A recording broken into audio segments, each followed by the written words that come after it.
Right? Fancy. Look how far we've come. Dang, from number one. You'll always be my first, buddy. What number is this, you think?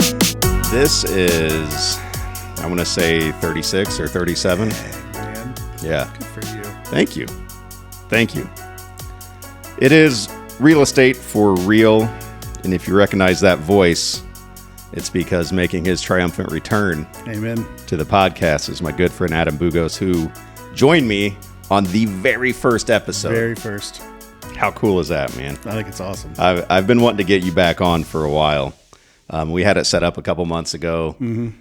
Things fell through. Yeah. I've had so many. What people don't know behind the scenes is I've had so many people scheduled to come on and then not. Yeah. Because things happen. Yeah. It's life. It's okay. You move on. Real estate. But I need to hire a professional booker to schedule this stuff. And Do the confirmations the day before. Yeah. Or And the hour before. And you need to hire someone with skinnier fingers to punch stuff into your phone. Fat fingers are so bad. Sausage fingers. So, dude, like a year ago, I started recording, I think, in September of last year. I think that was the very first one we did. I think it was in September of 2024. But it was a couple of months before that. I called you up. You remember? Mm-hmm. And we talked about this. Yes. So, man, I think I'd like to start podcasting. Yeah. You were like, me too. Yeah. I bought the stuff for it. Yeah. Set it in my closet because I didn't do nothing with it. Yeah. I did do something. Right. You did. It's big time. It's been. You can't see this, but there's lights and cameras, and I mean, it's awesome. Right. And so the very first one we recorded, I brought the camera. It ran out of battery midway through. I learned that battery's not the way to go. It is. Probably just need to plug it in. Just plug it in. So your episode, no video. Kelly Stotler's episode, no video there. I had one of the cards ran out of memory, and it like everything got jumbled up. Mm-hmm. And Clay Yates, no video. So I wanted to get you back on so people could see your pretty face. Yeah, there we are. Kelly came in, I think, for a realtor roundtable. So and Clay's, I just literally forgot to hit record on the camera. And I think he's still mad at me, man. I bet. Yeah. He gets angry. Yeah. He's a mean guy. Super mad guy. Mean guy, yeah. He refuses to sell my lake listing, and I'm pretty sure that's why. I have no doubt. So he's walking through there like, this probably has mine subsidence. You don't want this house. But, so sorry, Clay. I'll make it up to you soon enough. But those are the only three without video. Okay. But so here we are. Yeah, we're here. I got the lights, got the camera. And all I wanted to do with this one, because the first one we did was the whole get to know you, which is what I do with a lot of agents. Like, well, let's get to know each other a little bit here. And it's been great for that. But I just kind of want to tell some stories, man. I'm down. I don't know if you heard the last couple of episodes, but 2 episodes ago I had Mike, and Nash. I did not see that one in here. So we were talking about advocacy stuff and like RPAC stuff, like what are we doing to like politically make changes and I mean a very, very good episode. Right? Because it's important. We got people out here fighting the good fight on behalf of not just realtors, but homeowners. Right. And so we dove deep into that, and it was a smart episode. Right. Last episode, I had Brad Dyer and Greg Formigoni on to talk about everything going on with Fannie and Freddie and the AI oversights and the underwriting changes and all the complications going on. And that's a smart one too. Dude. We need a dumb one. Hey, we need a dumb one, buddy. I mean, we could get real dumb.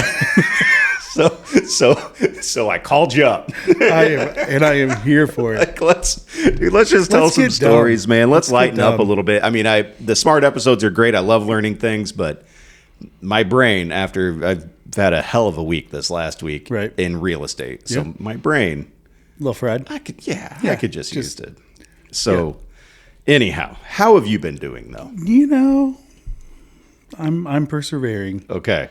That is my term for the year. I'm persevering. Right. How's the market? If you got listings, it's great. Okay. If you don't, it's just heartbreak after heartbreak. Yeah. I mean, I had one set of buyers that went 8 houses deep. the final offer that they wrote, well, second to the last offer they wrote on a 260, they wrote 50 grand over, $30,000 appraisal gap as it sits. So you got it. When do you close? We came in fifth place. What? Fifth place. 18 offers. I mean, there's just, how do you look at a buyer and say, this is a good move? I can't. I can't either. I mean, for a seller, my God, take it. Like, this is amazing. For a buyer, it's like, you better be here a while. So it's weird because I feel like we have a mix of that right now, where it's still, the house will hit the market, and like you said, I mean, all of a sudden, 45 showings in 2 days, and half of them are writing offers. Yep. Bunch cash, a bunch over asking, waiving everything. Yep. And but then you get some you see that are on the market a month, 2 months. I mean, I think there's some sellers out there that are seeing their neighbors sell for ridiculous money. Yeah. And they're like, I can do the same thing. Yeah. And they throw it out there, but they don't have the updates, or they don't have the look. You know, I mean, it's anybody that says that somebody's decor doesn't sell a house is ignorant. Oh yeah, that's. I mean, so you get wrong. the right person with the right decor, that place is selling regardless. I mean, you can't put 50 grand over what it's worth, but you're going to be fine. And that's the thing. Like, I think that's where people are messing up. They see what their neighbors sold for, but what they needed to pay attention is what their neighbors listed at. Yeah. Right? Because they see what it sold for, then they go list there. Yep. No. Right. Don't list there. Right. List where they listed. Yep. And then hopefully you get there. Yeah. But if you chase that number that all those people bid on as a starting point, man, you're already out of the game. Yeah. I think that's a mistake a lot of people are making. There's still a lot. Like, I don't know if you came to my psychology of pricing a home training that I did. I did not, but okay. Well, I did great. that a couple years ago, and there's a lot that goes into pricing a home. I just started showing up to things in the last year. Oh, okay, so, fair. Yeah, if you do it again, let me know. I will. So, I mean, I'll give you the gist of it. 15 years ago, before, actually, I say 15, and like in my mind, 15 years ago is like 1995. Right. But it's not anymore. I wish. Years ago, Walmart and these other places where, everything was priced $19.99 or $9.99. And that was just like, well, it's under $20. And today's market, today's people, they're not looking for cheap prices. They're looking for value. Yeah. They're looking for quality.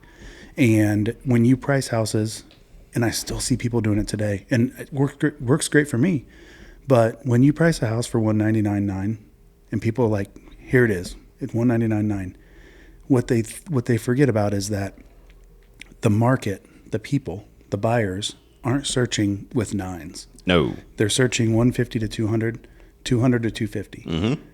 You just carved out all of the 200 to 250s when you listed for $199. Right. That makes no sense. And if you listed at 200, you would have caught them both. You caught them both. Yeah. And all it takes is one of the 150 to 200s to write the offer before the 200 to 250 can come in swinging hard. Yeah. You listed at $199.9, and that's the max that people can go. There's not a whole lot of swinging they can do. So, like, I still see it today, though. And I'm just what are you people thinking? Like, it's just old school mentality, Because it's always been. And so the thought process behind it is the number. And I still run into clients who do the same thing. The price will be $149.9, right? And then somebody be like, well, what they were asking $149 for this one, right? And I go, no, it's $150. They're asking $150. It's $149.9. And so some people, and that's the mentality behind it, is they see the first number but not where it ends. Yep. So, they're asking $199 for this, right? Right. No, they're asking $200 for this. Yeah. It's $199.99. So, and that's where the mentality comes from, is like, we want to basically dupe people with that lead number. Yep. And if, like, aesthetically it looks better, but that was before the date of, like, internet search engines happened. Right. And now you don't search, like you said. Nobody puts a 99 in their search. It's boom. Yep. Or you'll see people list something for 2025. Right. What are you doing? You have just carved out everybody that's up to 200. Right. For what? Right. Like, you have literally just shot yourself in the foot. But you know what? Have at it. Because when I do my searches for my buyers, I'm taking them up to 205. Yeah, or of course. 207.5. I do the same. You know what I mean? Like Yeah. I'm going to do it differently. They can't do that on Zillow as easily. No. But I can do it here. I tack 10 grand on to their top dollar every time. Yep. And I let them know. Yeah. Hey, Doesn't mean we have to spend it. no. Just know what's coming. But yeah. Let's see what's coming down the pipeline. If something's overpriced and it's just going You got to it. make its way down, then let's get there. So another tip for realtors out there. There we go. If you don't already do it, whatever their top dollar is, and not because you're a greedy salesperson, because you are Right. smart and savvy, bump it up by 10 grand. Yeah. Or if your buyers are like, hey, I want to spend, but I want to spend 225. Well, don't do 200 to 250. Do 199 Yeah. even to 250. Yeah. That way you pick up those potential low end houses. That kind of stuff, man. I'll just do 150.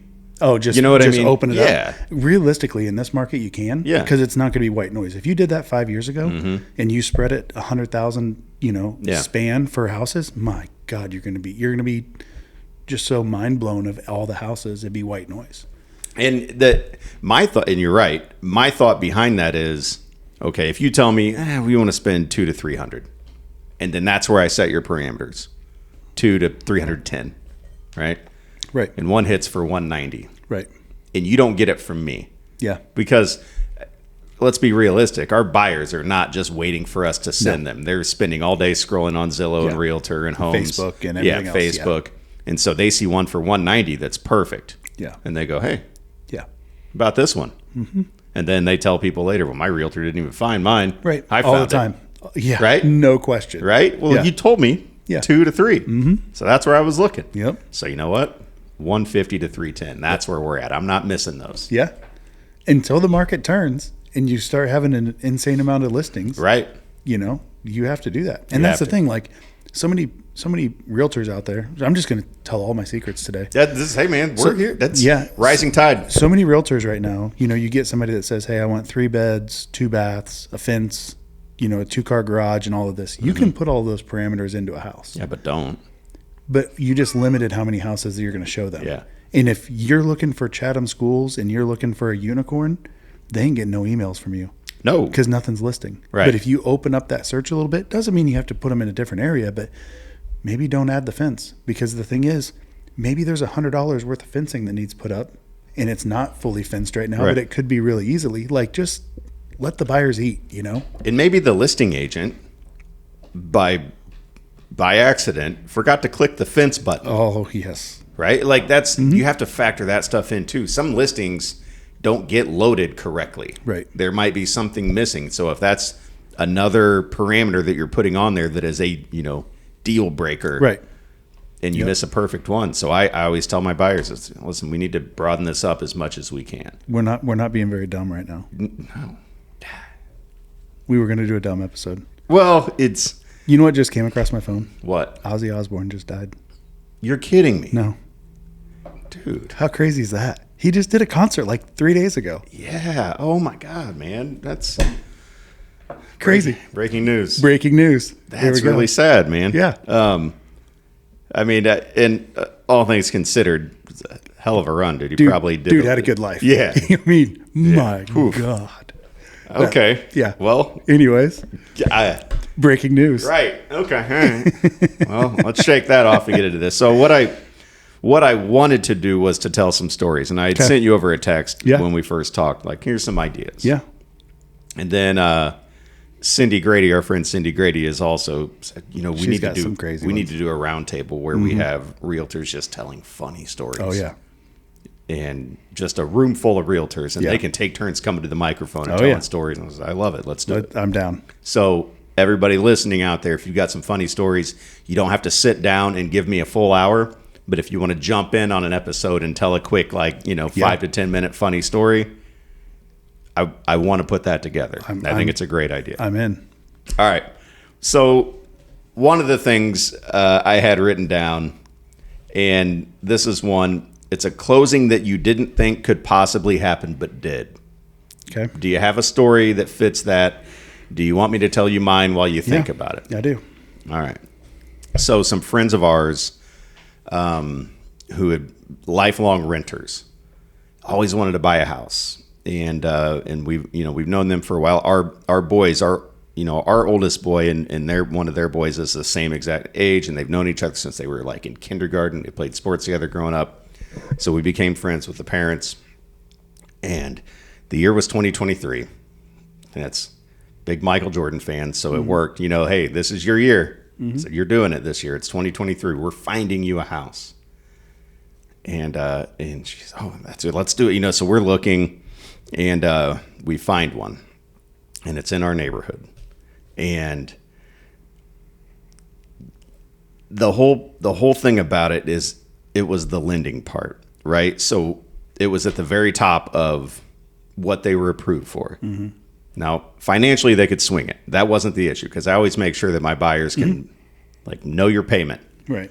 Not our business, but our business. Right. Yeah. Right. Yeah. Yeah. But sometimes we got to overstep a little bit, because they'll get a pre-approval and be like, let's go. I'm doing it right now. Yeah. So you have to. But the lender on that one, and it was actually Garrett Dooley who's joined me on one of these episodes. The acrobatics he pulled off, and we had to do so much. There was some old credit card stuff that reared its ugly head, right? And like nonstop phone calls, nonstop phone calls to get this stuff cleared up. Yep, got that done. Well, then some issues with the interest rate. We had to buy down the rate a little bit so that they could get it. And to do that, we had to get a little bit of a credit back. So we had to adjust the price a little bit, bump it up a little bit, and increase the credit back to buy it down, but also still keep it within their ability to pay for it. Right. I mean, there were so many moving parts that there's no way this deal's going through. Right. When everything it was every day, it was a new thing. Yeah. It's one of those where, as a realtor, I mean, I can't get credit card stuff handled for you. I can't, and the realtor on the other end had to, talk this over with the sellers and make them okay with it. And that's got to be terrifying. Like, hey, here's all this stuff going on. Now we need to adjust this, and they're going to take this much back. And it's going to, the margins, when I say razor thin to make this happen, I don't know that I'm doing it justice. Right. But it's one of those instances, and it's one of those things people don't see and don't know about is it takes so many people sometimes to pull a transaction together. Because we still had inspection stuff too that we were navigating through. And there was stuff on there. And so it was I still remember, there's no way, right? Like, this is not going to happen. We'll have to find you something else. But when it got done, I remember just... Yeah. Holy crap, we're here. That was how do we do that? Right. Yeah. And it's like, how could people possibly navigate through this on their own? Right. Oh, those deals just fall apart. Right. That's why, FSBO deals have such a low closing rate for that exact reason. But it happened. They're still there. God, I can tell you how many stories I've had on life support like that. What I generally tell buyers up front is, when we're married at the hip while we're looking. I'm going to be with you guys. We're in a group chat together. Yeah. We're talking dang near every day. Yes. I'm part of your family for a while. I am part of your family. Yeah. Just include me in on everything. Then we find the house and we write the offer. And I say, look, the next 7 days is going to be crazy. My assistant's reaching out to you. The title company's going to be asking how you want title. Your lender's going to have disclosure paperwork. You're going to be asking, or they're going to be asking for taxes and pay stubs and all kinds of stuff. And then we're going to be letting you know when the inspections are, and then the inspections will happen, and you should probably attend those if you can, and just so much stuff going on. And then it goes dead silent. Yeah. And you guys look at each other and you're like, I haven't talked to Adam in a couple weeks. Is everything okay? Mm-hmm. And it's like, you guys are the ones that are just fine. Right. When I'm talking to you every single day, you are on life support. You may not know it. Yeah. But you are in ICU and you're having a rough time. And I'm going to do everything in my power to make sure that you don't know all of the life support you're on. But clear. Yes. This one's done. And then next thing you know, once we've been in this business, you start remembering little tips and tricks. I remember there was a time where we didn't have enough down payment money. Oof. Appraisal was already in. appraised over $2,500 more than what sales price was. Okay, well, let's move the sales price up $2,500. Let's ask for $2,500 in seller credits. Let's, I mean, like there's some avenues to get around. We had one that they had a little credit hit, partially way through, and to counter that, we had to get a hold of the landlord and have them sign a paper saying that all their last year's rent payments were on time. And now they add those rent payments to their credit report. Their credit score spikes up and we're good. Like just stuff like that you don't think about. There's so many moving parts behind the scenes. And you just open doors though. All you do is open doors. You don't do anything. You don't know anything. You just open doors. You let me find the house for you, and then you open the door for me, and that's all that you've ever done. Yeah, I mean you're a thief. That's why we're so overpaid. Yeah, and that's why we both have gray hairs on our beard. Oh man. Yeah. Yeah, I'm 27, Adam's 26. Yep. Yeah. Gosh, man. I had another one. This is one of my first. It was my first or second year, and it was like a $30,000 house in Springfield. And it was actually a house you could live in, which is different than now. That does not exist today. Right. And there was so much stuff there. The basement was just full of just this guy's stuff, right? And they're telling me, I'm moving out and this. Okay, yeah, cool. Walkthrough happens the night before. And I get a phone call from the other agent. Yeah, Eric, the basement's full of stuff. Just stuff everywhere. So, okay. All that junk is still there? Yeah. So he told me he was moving out. So, okay, I called him. He said, hey, the walkthrough happened. He said, all that stuff's still in the basement. His answer, yeah, I'm abandoning that stuff. I go, you are? You are, huh? The contract says that it'll be a broom swept condition free of any personal property and debris. And in fairness, as an agent, that was my fault. He didn't understand the contract. I didn't understand that he didn't understand. I did, and you learn that stuff as you go along. As a newer agent, you're going to miss some things. Oh, yeah. It happens. Yep. Right. And so, and then I had to tell him, no, our contract, you have to have all your stuff out. And so he recruited a couple of his kids, and they were there until like 1 a.m, just moving everything out of there. We closed the next morning. Gosh, man. I mean, that's why I've got a couple of junk haulers on speed dial. Yeah. And almost every one of them, I got 2 of them, I guess. If I call them and I need it today, they're going to make it happen. Oh, yeah. Because we got to get closed. And usually it's 30 paint cans. Something like that. Right? Oh, it's stuff that you can't just throw it away. Like, now that's extra money. And a lot of people leave paint cans behind. You ever have anybody come in and tell them to get their paint cans out of here? So I actually had me too. I had the seller. They'd already moved away. And I mean, there was legitimately 30 paint cans. Sure. I throw them in the bed of my truck and I leave there. Just go chuck them in the river? Well, that was my plan. I was going to throw them in somebody else's yard that I don't like. Next morning, I walk out to my truck and there's paint all over the ground. Ooh. They froze and blew up. Oh. And just paint all over the bed of my truck, running down the bumper. Awesome. I was like, this is the gift that just keeps giving. Yeah. Like, I'm so excited. Did you post that online? I did not. See, that's... You got to do that. I should have. Yeah, I got to show all sides of the biz. Yeah, not just the goods. We got to show the bad too. Man, that's been my whole goal with this and with the TikTok stuff I put out there. I want people to see everything. Mm-hmm. I know it seems like a lavish lifestyle. Right. You need to see it all. Yeah. And sometimes it's great. I mean, I just other times the whole bed of your truck is painted. I listed one last night that I put a little sentimental post on Facebook man, about. I saw that. Yeah. Oof. I mean, I move here. That got me. 2009, and these neighbors are behind me, an older couple. They've been there since 65.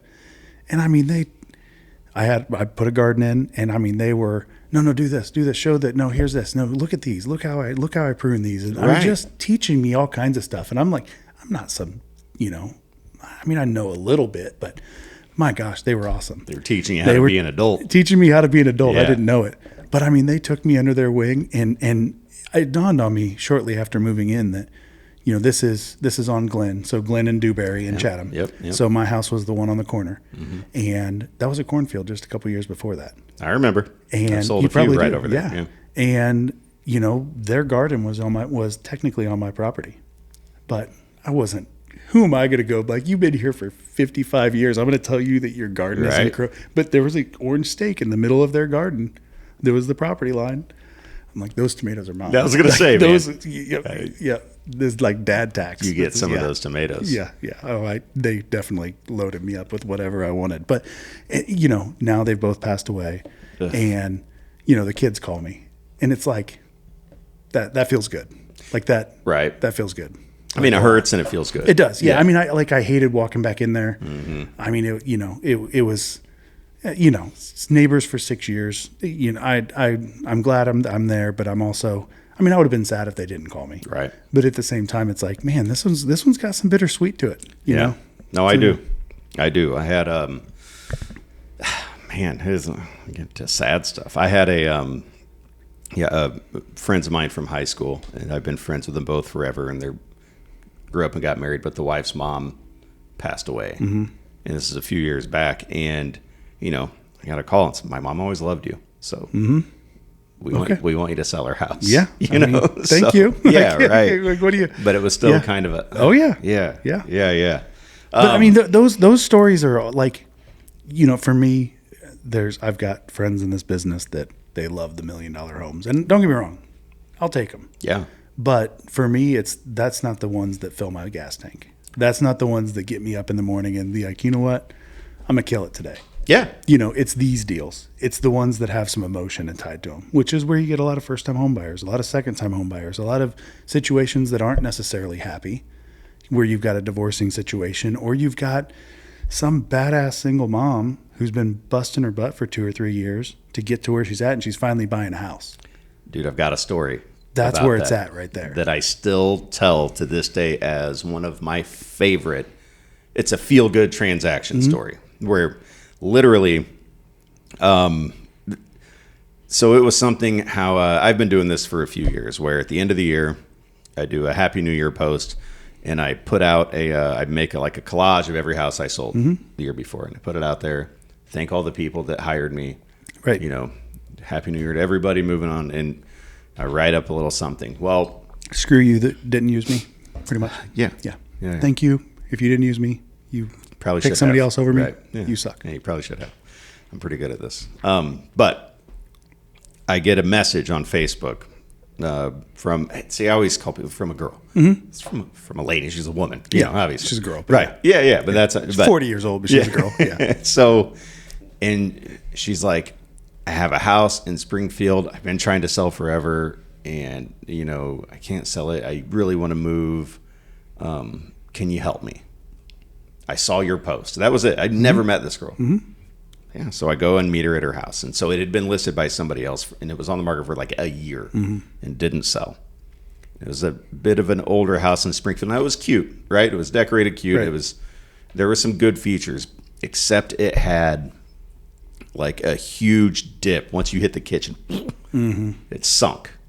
I mean, it just like a major slope. Like basketball rolls down the floor. Man. Yeah. Now, structurally, it was fine. Yeah. It's just an old house, and we see that. It happens, but inspection was good. It was just, but it freaked people out.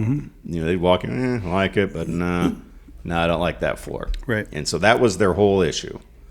And so I did give her some pointers, let's maybe do this, let's paint that, let's present this a little bit better. We could do a little bit better with the presentation.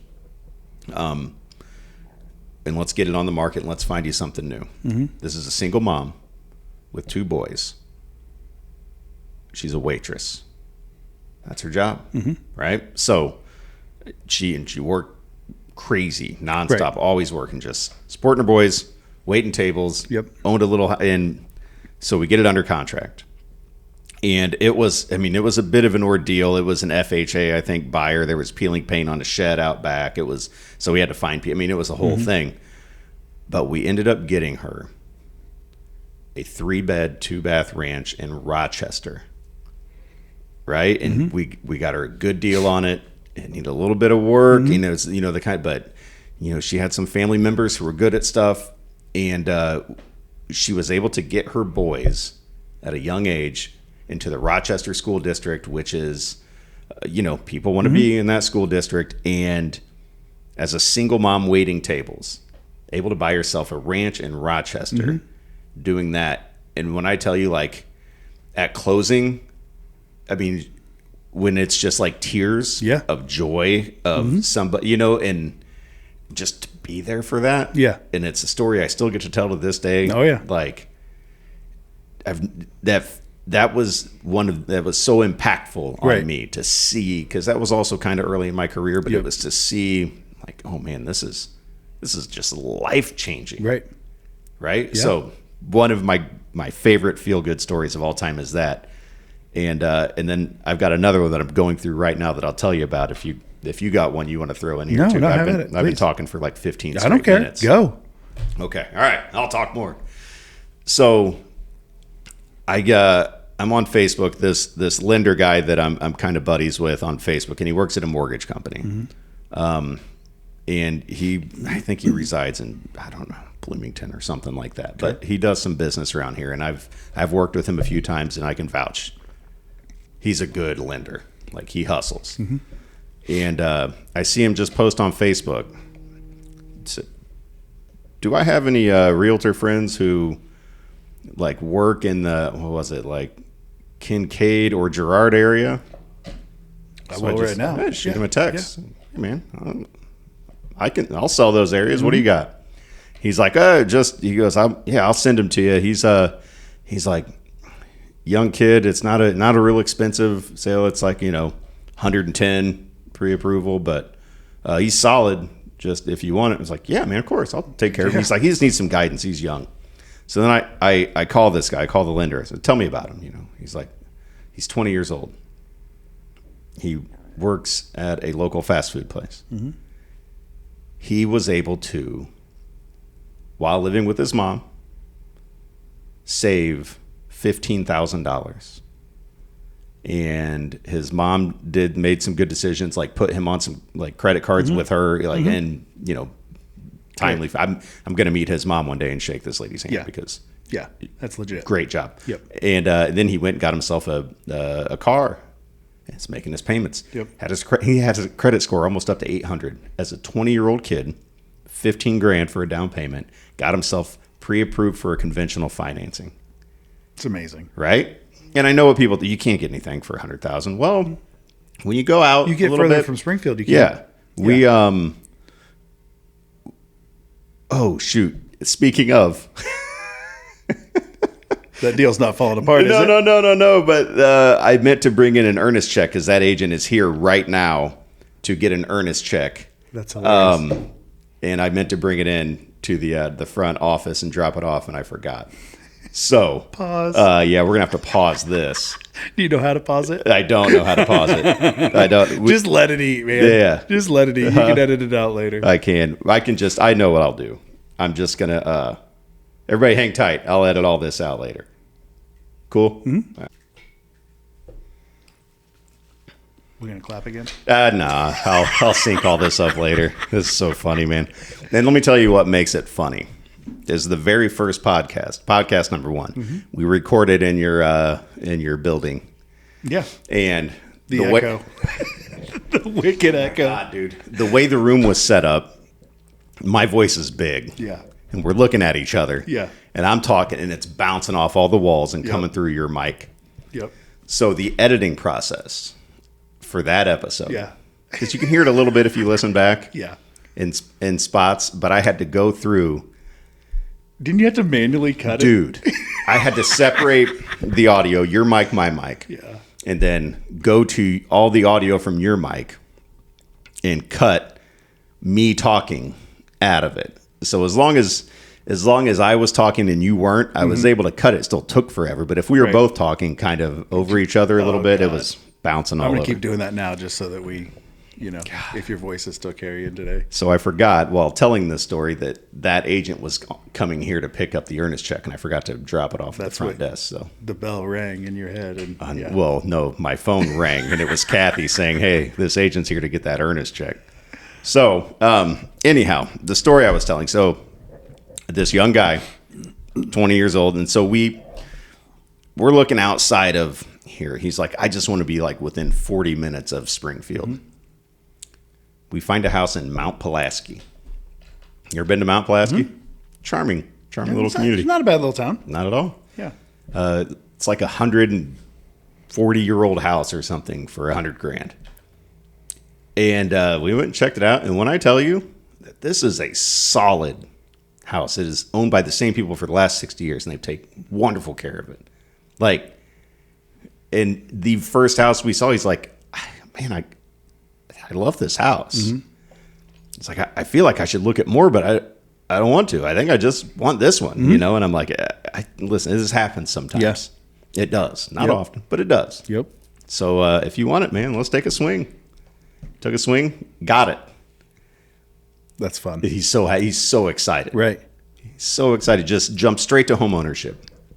Not wasting any time renting. Yeah. Dude, get it, man.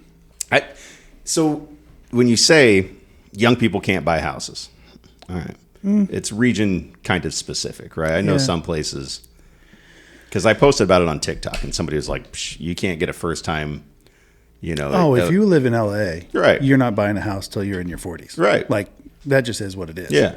And that's, you know, I did some mentoring and some training across the country with a marketing program that I was in.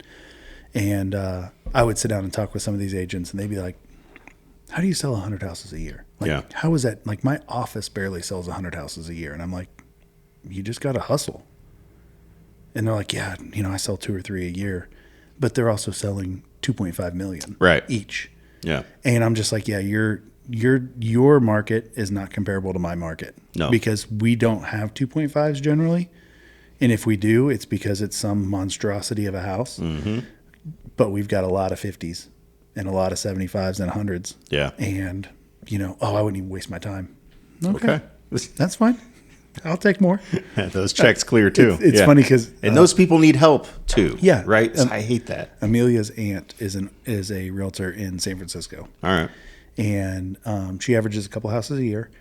And we were on vacation, big family vacation last summer, and we were talking about the market. And I'd sold a couple houses while we were on vacation, and she was just like, "That is just amazing."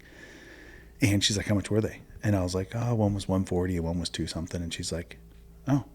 And I'm like, well, what's the smallest deal you've ever done? And she's like, I sold a lot one time for like $750.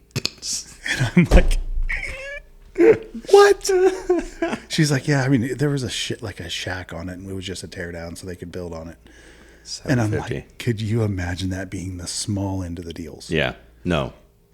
But then out there you've got, you know, the average wage is 5 times higher than what it is here. Yeah, so it's you're gonna different. It's different, but it's, you know, it's not the same, but it's just, I mean, you scale things, scale it, but that's, I feel like the majority of, because there's 1.5 realtors in the country or something like that. 1.5 million. Yeah. Right. More than 1.5. Yeah. There's more than that in this room. There's 2. Well, some days. 1.5 million to see. We're getting dumb. Yep. Yeah. Right. That's what I had to stop to go do stuff. Yeah. Getting real dumb. Yes. But I feel like the vast majority are going to relate to stories that we tell more than, hey, I sold a $700,000 lot, which was my cheapest. Right. Right. Like the vast majority of realtors. And the problem is the very front facing image of realtors is that though. Yeah. It's the suit and tie, and it's the driving the brand new whatever, the $1 million Maserati deals. Yeah. And it's or you see it on TV, you know, selling sunsets or whatever. I don't know. I don't even watch any of them, but that would be fun for a minute. Yeah. But I also, you know, when new agents come and chat with me about being a realtor, I let them know that there are, even in our market, there are different teams that suit different needs. Yes. And there are some teams that are very transactional. They're not in it for the emotion. They're not in it for the relationship. They're in it for the numbers. And I'm going to give you this many properties, this many deals, and your job is to go convert them and sell them. Yeah. And then other ones are like, you know what? Take your time. Get a relationship. Let's invite them over. Let's do, there's just different ways to do the business. And when you're dealing with some of this, you know, these $1 million, $2 million, $7 million properties, I just don't know how much of a connection there is, how much of an emotional connection. You know what I mean? There are people out there in this community that they see your name and there's nothing but joy in their minds because you help them get from one chapter to the next. Yes. And you did it with compassion and with empathy. And you know, like when we buy houses now, you kind of feel what a buyer feels. And it's like, oh man, you kind of forget, like, this is a big deal. Like, there's a lot of emotion that comes with this. And realtors forget about that a lot of times. And it's unfortunate. Yeah, it's because it's work. It's work, you know, and you do it every day. Yep. It becomes, you know, and I try to never lose that joy. Right. And anytime I get a deal together, it's Yep. And I was just, so my son is licensed officially. That's crazy. Right. So as of yesterday, he's officially Okay. and, you know, member of car and So we passing on the baton now, where you're just going to sit back and go into retirement years. And yeah, right. Yeah, he's an official agent here at the real estate group. But you know, we're talking last night, and to his credit, this kid dives into stuff, you know, hard, and he's super smart, and he's looking at, you know, he's watching some like YouTube videos, and some of these guys that are like, hey, here's like scripts, and here's this, and this is what you need to say, and this is the, you know, call these people and do this, and, you know, and there's some decent methods in there with some of that stuff, right? But then others, you know, it's, what if I told you that, you know, I had buyers, and I was like, here's the thing, man, when you're talking to a client, you aren't selling them anything, right? You know, people say, well, you're selling yourself. I'm like, no, you're not even doing that. Not if you're genuine. Yeah.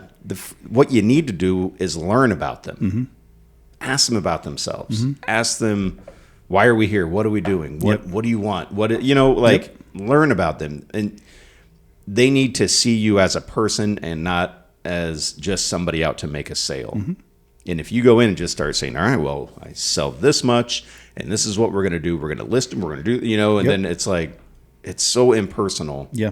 And it makes zero impact. 100%. But when you find out what got them to this point, right? What's their motivation behind this? Right. What are they wanting to get out of this? You know, how do their kids feel about it? How, you know, it's, and it makes all the difference in the world. That's also some of the stuff that you'll remember later on down the road. You know, like when I'm meeting with buyers now or sellers, and you know, I can look back and be like, oh yeah, you were in the military, or you were this, you know, like 'cause I learned about them, and like that's the stuff that sticks. Half the time I couldn't tell you what their name is. I can tell you what their address is. Right. But I can look at them and be like, you were in the military, and you were pregnant with twins, and you were like, I know this. I don't know your name. It'll come to me if you give me a few minutes. I'll get it. But like, it's just, man, there's just so much. I would love to sit down with your son and chat with him. Yeah. Oh yeah. Yeah. You can. We can set that up. Yeah.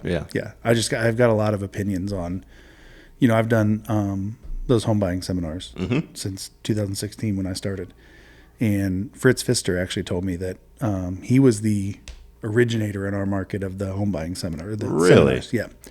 He would do listing seminars, and he would have a room full of people, and he would do a buyer seminar and couldn't get a person to show up. I've done the listing seminars, and I'd say the average is probably 3 or 4. My best buyer seminar I ever had, I had 18 buyers show up, and all 18 bought houses in the next 3 years. Phenomenal. That's excellent. But like, there's just so much when you go into that side of things where they're educated. Yeah. The buyer knows what to expect, and you sit down with them on the first appointment. You know, if you walk in on your very first appointment and you're trying to sell them, you're done. Yeah. But you walk in there and you're exactly right. What are we doing? What's the plan? Where are we at in life? And you find out right off the bat, well, we haven't told the family yet, but we're pregnant. Yeah. And I'm like, holy shit, I'm the first person to know this besides like, what? And they're like, so here's the timeline we need. Okay, well, then this is what we need to do. Yeah. And now, you know, now I start kind of running them through the emotions. You know, mama's going to have enough emotion as it is. So be prepared. There's going to be a lot here. There's going to be some heartbreak because we're probably not going to win them all, but we're going to win one of them. Yep. And you're going to love it when we do. But my gosh, like that stuff is just.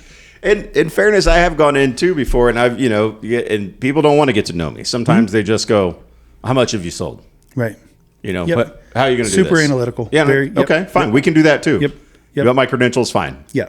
A lot of times, like there are people that And I tell the buyers this up front. You know, the terror that I have when you start calling signs, you know, I just call yard signs. Oof. Okay. Like, that's great. You walk through that front door with them and they make you buy that house with them, regardless of their personality. I don't know if I'm going to be a fit for you. We're going to go through a couple showings. And if we're not a fit, we're not a fit. I'm not for everybody. I'm a little too lackadaisical. If you're super analytical and you're going to come with a notebook with a bunch of questions, you might not like my style, you know, but I'm going to find the stuff that's there. I'm going to do my job. Right. Of course. But then you've got the other ones that are just, you know, there was one kid in Athens, 28-year-old kid. Yeah. Well, I mean, that's how old we are. Dude's a welder. Yeah. Pre-approved up to 180. There's 5 houses on the market in Athens. So we go look at all 5. The dude says 6 words the whole time, all through the houses. Just doesn't say much of anything. Just absorbing. Yeah. So we're walking in the last one. I walk out. I'm like, so man, what do you think? I'll take it. I'm like, what's that? Yes, huh? I'm like, what? He's like, I'll take it. And I'm like, you'll take what? I'll take this one.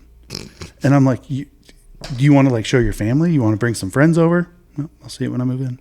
Huh. I'm like, you're sure about this? Yep. Well, let's go write it up then. Yeah, I'm like, right? God, I've got more emotion in this than you do right now. But like, that was just him. That's his personality. And it's okay. Yeah. But my God, like, I felt weird. I'm like, God, dude, you should want to puke right now. Are you sure? Yeah. Like, are you sure? Yeah. Like, if you don't feel like you're about to puke while making the largest financial decision of your life, something's wrong. I mean, I guess, man, some people are okay just with ice water in their veins. You know what I mean? They're just kid's 28 years old, probably makes $100,000 a year, buying a $180,000-$200,000 house. He's confident in what he's doing. Fine. He knows what he's doing. Have at it, dude. Yeah, he's made good choices up to this point in his life. He's fine. Yeah. Yeah, man. That's a great story. All right, we got a little more time here before you got to take off. Here's one. Strangest thing or object you've seen in a house?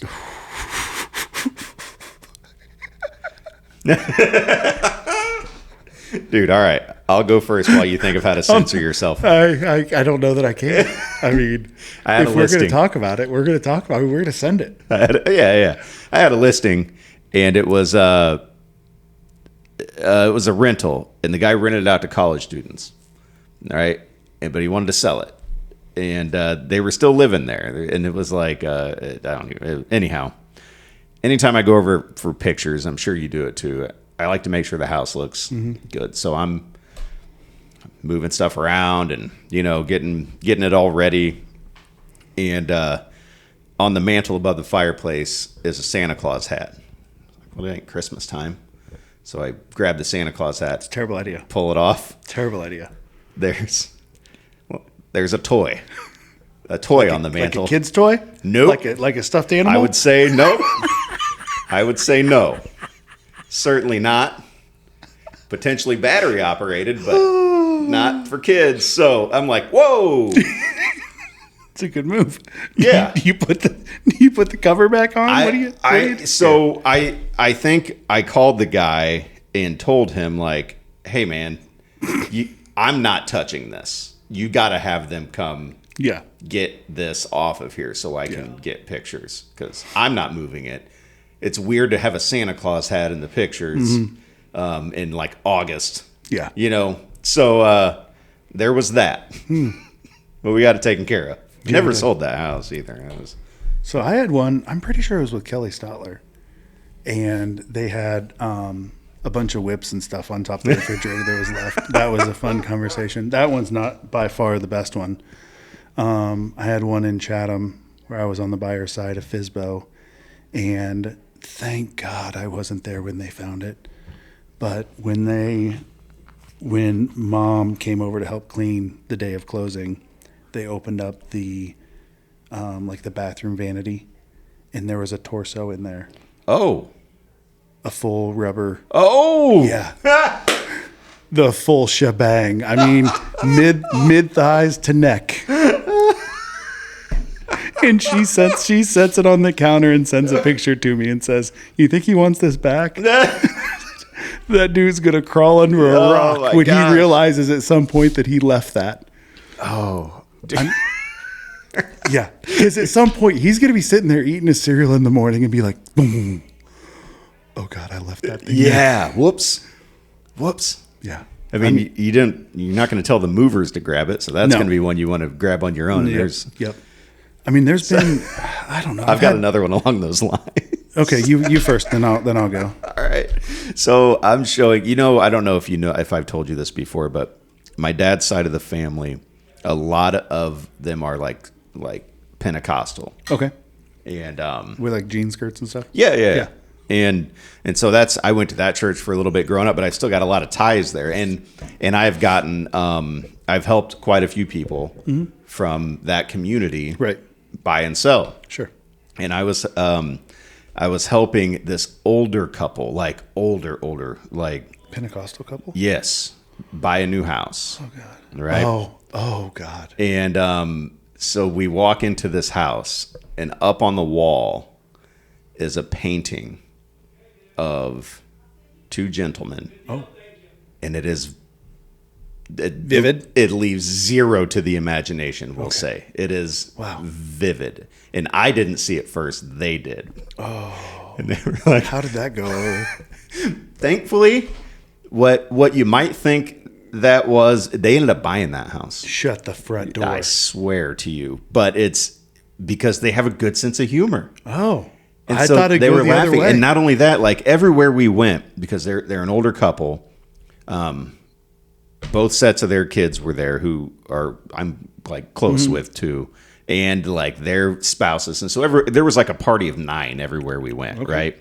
And so it was a little bit of, I mean, it was quite the scene, and we were all in, and they were laughing about it, and it was funny, but at first I'm like, oh no, like this is, but they laughed it off, man. They laughed it off. But I was like, what? Why would you leave that up? I mean, I had one listing that I went on, and I walked in the master bedroom on the 50 Cent tour, and there were no less than 6 or 8 boudoir photos on the wall. And these were the ones that couldn't be put on Facebook. Right. And I'm like, oh. Yeah. Like, what are we doing with those? Yeah. You think we should take them down? Yes. Yeah. I mean, yes. Do you want those in the photos when I put it out on the internet? Like, we had one. I went and took photos of a house once, and it had in the master bedroom there was a massive like canvas photograph of this woman with her horse, and she had nothing but chaps on. Oh. And like the chaps are only on the sides, and there's we've all seen chaps. And I'm like, oh, like, can I move this? Like, I don't want to take the photos in here with this. Like, I feel like there's something improper if there's X-rated photos in the MLS. So I wonder about that now. It just occurred to me, like, I want to talk to, I think I would like to have the Cathys on at some point. And you're going to bring that up? I mean, maybe. Like, okay. Do you look at all the pictures in the MLS? Do you make sure that there's, right, that there's nothing that needs to be like. I don't think they do anything with them. I mean, maybe we should. Should we test it? Maybe we should. At some point there's some realtor that was taking photos off his phone, and putting them on the MLS and clicked one extra. Yeah, it has happened at some point somewhere. Yeah. But dude, that goes everywhere. Then it's Zillow, it's Realtor, it's all over. Well, that's why there's like Zillow websites for some of this some of this wacky stuff. Yeah. But just flat out nudity. I don't know. I don't know either. Surely some has snuck through. I mean, at this point, I need to Google it now. I mean, I'm going to have to Google it and see. Yeah. Well, be careful. Don't do it at work. No. Yeah. My gosh. There's a lot of these, though. Oh, yeah. Okay. So this is where, we need more agents in here telling some of these stories, man. Because Oh, I know there's some other ones out there where so many. They've walked in. Yeah. That's what we want to hear about. During acts of service. Yeah, I mean, I've walked. I will never forget North 2nd, right by the hospital. Had a scheduled appointment. I unlock the door. I open up, realtor, And there's this solid 350, 400-pound dude and nothing but some very holy whitey tighties sitting on the couch. And I mean, he had a hard time getting up. And I'm like, should we leave? And no, he's the tenant. And he stays for all showings. And this is how he makes sure that nobody wants to buy this property, is he sits around in his skivvies. And it's disgusting. And the whole place. Oh, yeah. I truly think it was. I mean, that happens. Yeah. Right? Well, yeah, of course. Yeah. And then you can do about it. No, not a thing you can do about it. Buddy. God, I can't think of any other. I mean, the only other real like crazy thing that's happened with me just being on, I mentioned it earlier, kind of not about this, but we're in a lot of group chats with a married couple. Oh, you got to be careful with that. You really do. Yeah. And like I lost one set of clients and it wasn't that bad, but they literally said the husband messaged the wife, and I'm going to say this. Okay. He just said, "How's my kitty?" Aw. Kitty. Yeah. Everybody loves kitties. Did I then say purr? Or did I just do the laughing face? Because that's the question. You never know. They never responded to another text thread again. You're kidding me. They were that embarrassed. Oh, oh, no, man. How's my kitty? Yeah. That might have to be the title of this episode.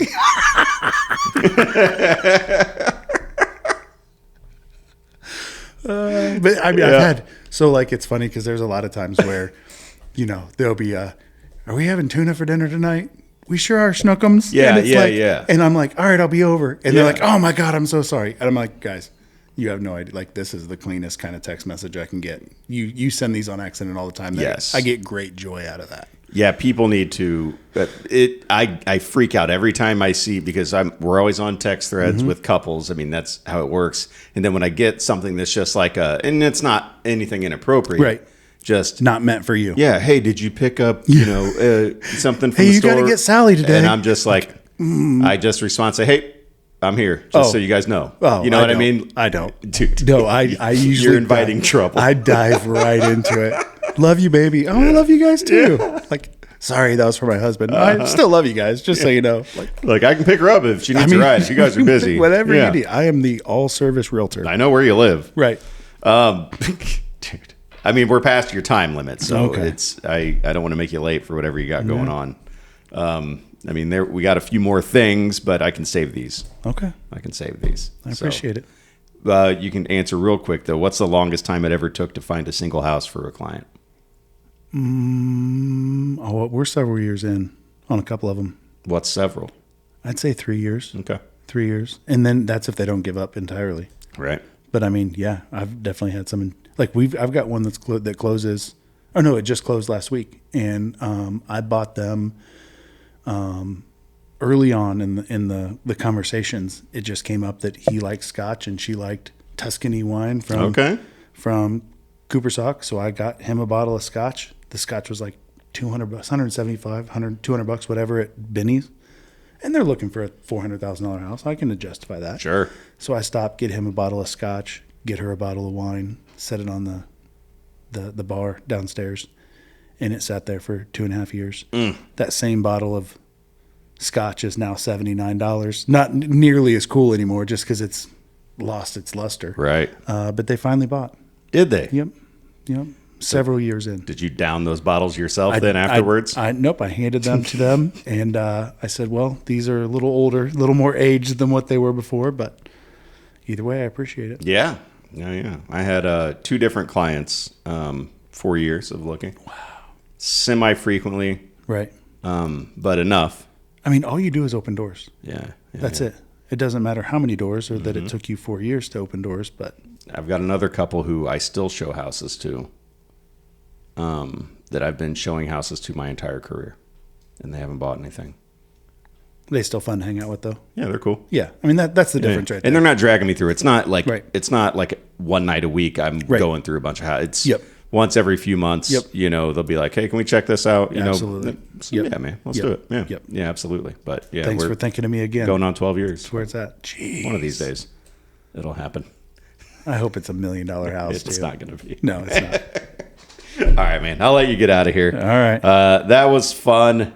Of course it was. It got a little too fun there. I mean, what do you expect? You're going to ask me questions like that. I'm going to give you the answer, unfortunately. Yeah. No, I knew what I was setting us up You for. did. That's You okay. We needed to have some fun today. We did. Yeah, it was a week. R.I.P. Ozzy Osbourne. R.I.P. Man, that's crazy. That's nuts. Yeah, Yep, is what it is. Ended on a sad note. Yeah. Adam, thanks for jumping on again, buddy. Thanks for having me, my friend. We'll do it again. Yeah, I'm down. All right, see ya.